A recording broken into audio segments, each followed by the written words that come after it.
How's it going, guys, and welcome back to the channel. Hope you're all having a great day. So we got something very exciting for you guys planned today, featuring a new vehicle on the channel and a new member of the chem crew. What up?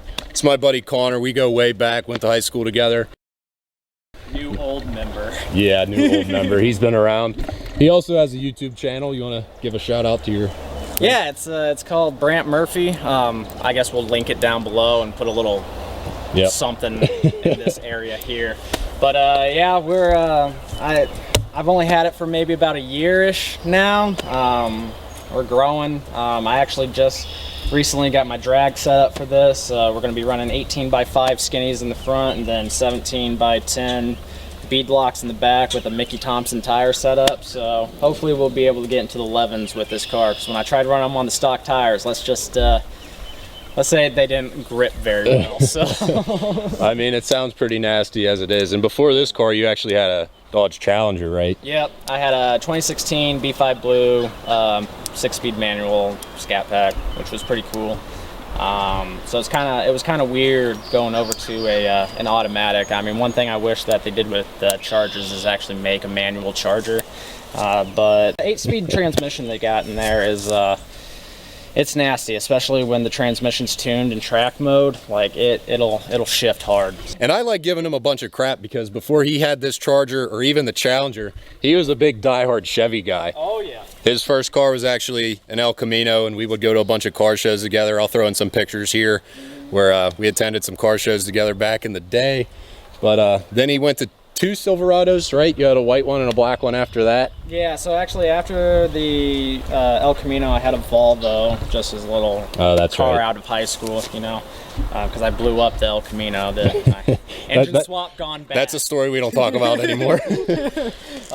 Yeah, but then I had the Volvo, but then after basic training and my tech school, I went and bought a 2007 Silverado work truck, which was pretty dope, and then I had a black 2016 Chevy 2500 with a 6.0. That was a badass truck. I enjoyed that truck a lot. You also had the short-lived project car that I actually helped them find. Yeah, that's right. Yeah, the 77 Camaro. Yeah, that thing can't forget about that. Nah, that thing was dope. Actually, the kid I sold it to has actually done a lot of work to it, and out in Maryland where I live now, I've actually gone to a couple car shows and seen him around there. That's cool. You kept in touch. Yeah, he's a cool kid. So.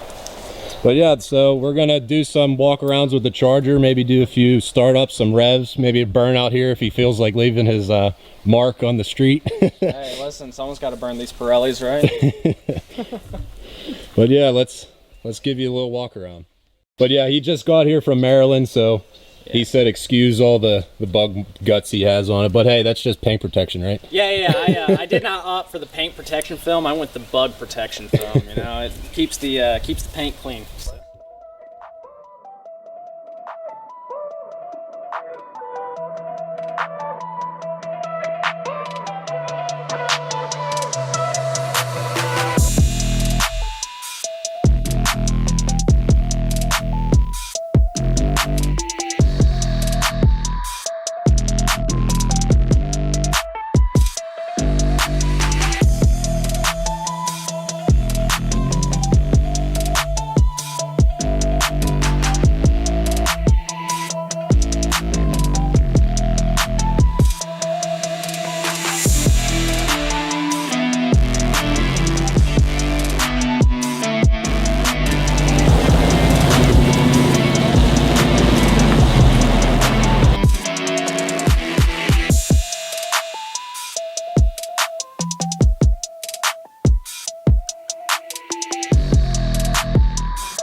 So Connor, you want to give a little rundown of your car here and the mods you've done to it? Yeah.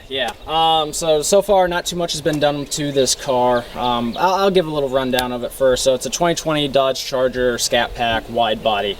For all of you that don't know much about the wide bodies, basically they took a Hellcat and they just put a 6.4 in it. But since it's 2020, 2020 was the first year of the wide bodies for both the Hellcat and the Scat Pack. And then after I ran the VIN on this car, because I special ordered it, it came back as a 1 of 1 for 2020. So that's pretty cool. Yeah, it's the only one ordered like it for the first year of the wide body Scat Packs. Now, I'm not somebody that's like, oh, it's going to raise the value because it's a 1 of 1, because Dodge people and all you watching that are Mopar fanatics, you guys go crazy for that stuff for some reason. But I can agree to that. Yeah, I mean, it is what it is, you know. It's kind of cool to, you know, have it. But as for mods, one of the first things I did, you know, within the first few thousand miles, is I installed this billet catch can. What a catch can is it basically traps the oil in the cylinder down here and keeps it from getting into the intake, so you're not burning oil in your combustion chamber. Yeah, that was almost a necessity that I wanted to do right off the bat, especially since I'm going to be drag racing this. The only other mods that I've done to it so far is I installed these are LED, here I'll turn the light on so you can see them. They're LED side markers that have been smoked out. So the normal ones just have a little light up here at the top, and the front ones are, what's that, amber, and the back ones are red. But these just kind of, you know, take a little bit more color out of the car, make it all, mainly all black, which is what I like. I'm also going to debadge it at some point here too. I'm actually going to do a video where I debadge the whole car, and I'm going to put all of this on a scale and see how much weight you actually take off of the car, you know. So a couple ounces. Yeah, I mean, it's not going to be much. It's just weight reduction though. Yeah, it's for funsies, right? I mean, every little bit counts, right? And then these are ZL1 add-on mud flaps, I guess. Yeah. For your wide bodies, you get these from the factory, but they're not great and they're flimsy. And these, I mean, these are solid plastic. But for me, once again, it was almost a necessity to do, because this has 305s on all 4 corners, and they just suck up everything on the road and just kick it. So to protect my body a little bit more, you know, I installed these, and so far they've been working great. I haven't noticed any nicks or anything on the bottom that I haven't put in myself, you know, like wrecking my damn car. Which, if you go to my channel, you'll see I already freaking wrecked this thing, and it hasn't had its first oil change yet. That's a story for another time. Well, that's pretty good too, though, because you don't baby this thing. You actually put it to use and pretty much daily drive it, right? So over the winter, I didn't drive it so much. I mean, we've been having such nice days these last few weeks. I think I put about 1,800 miles on this thing in the last few weeks alone, just because I've been driving it back and forth to work. I commute, and it's like 36 miles one way. So miles have been racking up on her, but honestly, like, I don't drive it enough. And once I start doing more performance-based mods and actually like start making this a dedicated race car, I'm only going to drive it less and less. I mean, I have a huge thing coming here where I'm going to get it tuned. I'm probably even going to install a Scat Pack 1320 torque converter in it and help improve my 60-foot. Honestly, like that's how in touch I'm trying to get with this car. Is like, I'm going to spend all the money for a Demon 1320 torque converter just to improve my 60-foot. I mean, it's not going to make it faster, but it'll help me get off the line better, you know? That's some dedication right there. Yeah. And again, guys, if you are interested in anything like that, be sure to go check out his channel. He's trying to grow, so go show him some support, guys. Yeah. But I mean, other than that, I mean, it's got the 6.4 liter V8. It's a naturally aspirated Hemi. It makes 485 horsepower and 475 pound-feet of torque. I've been driving Scat Packs for like 3.5 years now, something like that, and better than those Chevys. Honestly, the newer Chevys, yes. Hopefully we don't make anybody mad right there. Well, I mean, listen. Wait, but to be fair, if you go way back, we love all cars, right? Like, we got respect for all of them. But like anybody else, we have our preferences, but we're just automotive enthusiasts, and we love everything, right? The amount of crap I used to talk on Dodge was outstanding, and now I've owned 2 of them. So there's a picture somewhere I remember taking back in high school where we had our car lanyards next to each other, and I had a Mopar one, he had a Chevy one. Yeah. I'll try to find that somewhere. No Fords allowed. But yeah, it's cool. If you're in the market or wanting to try to get a muscle car, which if you are, I'd recommend getting one sooner rather than later, because it looks like muscle cars are going to at least become hybrids here soon. So if you want one of the last real muscle cars that America's going to produce with a naturally aspirated V8, go with the Scat Pack for sure. So on that note, you want to show them what it's all about and give it a start up and maybe a few revs? Yeah, I'll rev it. It only revs to like 4,200 RPMs. This is an automatic. It's got a rev limiter, but yeah. Still sounds pretty good. I mean, that's why I missed my manual, man. I could redline that thing, but it's what it is. Ready? Yep.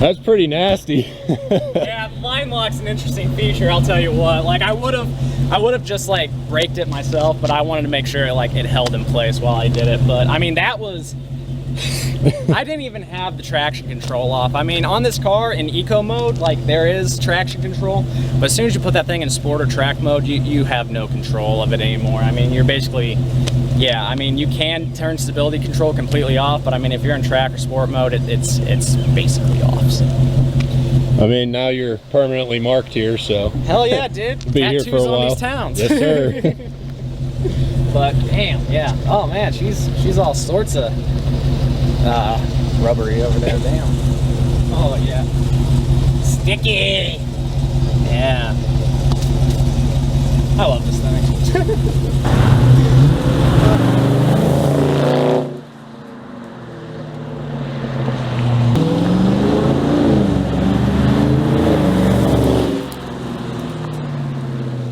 So it's my first time in a Scat Pack. I've sat in one before, but Connor's given me the privilege to drive his baby. So, gonna be the first start up here. Actually, you drove my other one. No. Oh no, you you didn't. Yeah, I did. That's right. That Scat Pack Challenger, he took me for a ride in it. Yeah. Oh yeah. I'm excited, boys. Let's see what you got. Even that little just acceleration gets you. Yeah. She can be a little touchy. So here, I'll turn the air on for us. Oh man, I'm gonna want one after this. Take her out on the main road here and see what you got. Yeah, do a little turn and burn, you know.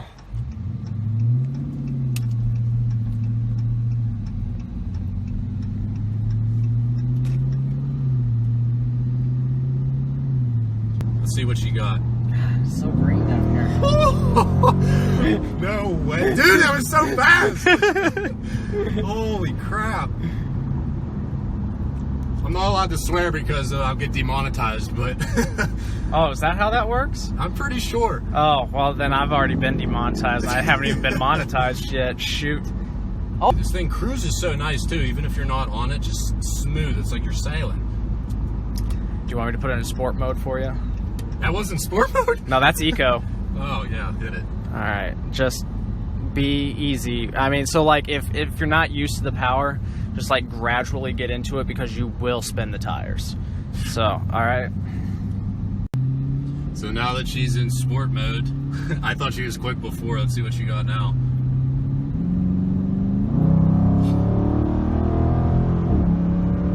How do you not get in trouble with this thing every day? Jeez. Yeah. It handles great. The seats hug you. It's literally like a race car, and you're building it to be more than it is right now, right? Yeah. Jeez. I'm hoping that I can get it into the low 11s, high 10s by the end of the year. So what's it do as it is right now? So with the stock tires, I got it to do a 12.5. Dodge says it'll do a 12.4 stock from the factory, so I got her, you know, close enough for my own personal, you know, I guess for my own ego. Like, Yeah, after we pass this light, if you want to give her a little more juice. So if you're rolling like this, your back end shouldn't break loose. You can just floor it at like 50. It'll be fine. Yeah, we're rolling at 55 right now. Past this intersection. Wide open throttle.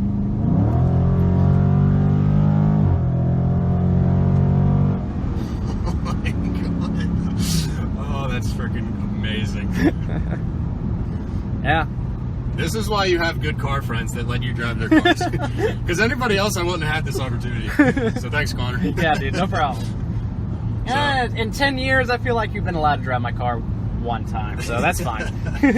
Hey, he drove the Roadrunner, so I think it's more than fair now. Yeah, I also drove the El Camino back in the day, too. So. You did. You drove the El Camino a few times. You drove I think you drove the Camaro once, too. Yeah. Yeah, so. Well, on that note, guys, we'll catch you back at the house.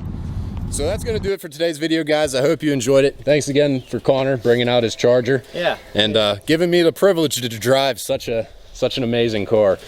So if you guys enjoyed this video, make sure you subscribe and like for more car-related content. We got a bunch of cool videos in the works. And don't forget to go give Connor a follow.